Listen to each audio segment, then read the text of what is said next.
کنجوس دوست۔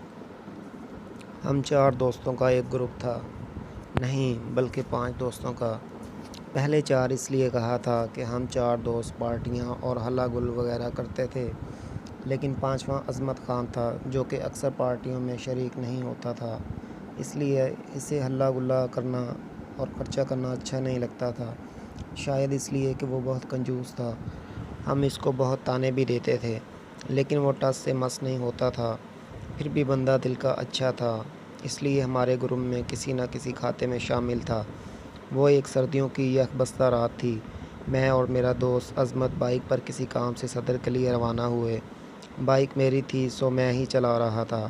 ابھی ہم آدھے راستے پر ہی تھے کہ ایک دم عظمت چلایا، ارے بائیک روکو، بائیک روکو! میں تھوڑا سا پریشان ہوا کہ اللہ خیر ہی کرے، بہرحال میں نے بائیک روک دی۔ عظمت بائیک سے اترا اور جہاں سے ہم آ رہے تھے وہاں واپس پیدل تیز تیز چلنے لگا۔ میں نے بھی بائیک ایک سائیڈ پر روک لی اور اس کے پیچھے چلا گیا۔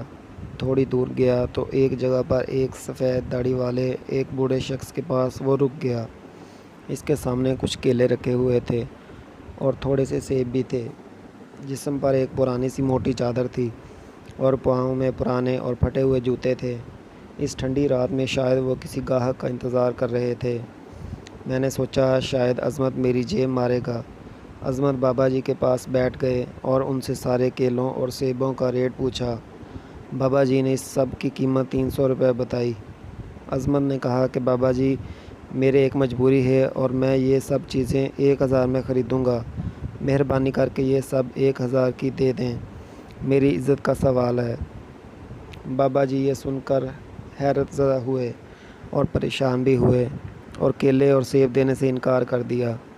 عظمت اس کی منت سماجت کرنے لگا کہ بابا جی میری عزت کا سوال ہے، میں 1000 سے کم میں یہ نہیں خرید سکتا۔ کچھ منت سماجت کے بعد وہ بابا جی مان گئے تو عظمت نے جھٹ سے جیب سے 1000 کا نوٹ نکالا۔ بابا جی نے جیب سے ٹارچ نکال کر 1000 کے نوٹ کو تسلی سے دیکھا اور سارے سیب اور کیلے ایک شاپر میں ڈال دیے۔ عظمت نے جیسے ہی وہ کیلے اور سیب لیے تیزی سے مجھے ہاتھ سے پکڑا اور بائیک کی طرف چلنے لگا۔ میں بہت حیرانگی سے یہ ساری کارروائی دیکھ رہا تھا۔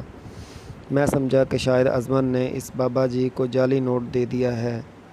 بائیک کے قریب آ کر میں نے مذاق میں کہا کہ ارے لگتا ہے بابا جی کو تم نے الو بنا لیا ہے، جعلی نوٹ دے کر سارا فروٹ لے لیا۔ عظمت نے ایک مسکراہٹ سے میری طرف دیکھا اور کہا نہیں بھائی، نوٹ ایک دم اصلی تھا۔ میں مزید حیران ہوا اور اس سے پوچھا تو پھر 300 کا فروٹ 1000 میں کیوں لیا؟ اس نے جواب دیا، ارے پگلے، بابا کی مدد کی ہے، دیکھو نا اس ٹھنڈی رات میں وہ بیچارہ بیٹھا کسی گاہک کا انتظار کر رہا تھا اور گھر میں اس کے بچے اس کا انتظار کر رہے ہوں گے، سو میں نے سوچا کہ ان کی مدد کر لوں۔ غریب بندہ لگ رہا تھا۔ تم لوگ جو پارٹیوں میں ہزاروں لٹا دیتے ہو، میں اسی طرح ہزاروں جمع کرتا ہوں آخرت کے لیے۔ عظمت کے یہ جملے سن کر میں سکتے میں آ گیا اور اپنا منہ دوسری طرف پھیر لیا، کیونکہ اپنی نادانی اور عظمت کی دانائی کی وجہ سے میرے آنکھوں سے 2 آنسو نکل کر میرے چہرے کو تر کر رہے تھے۔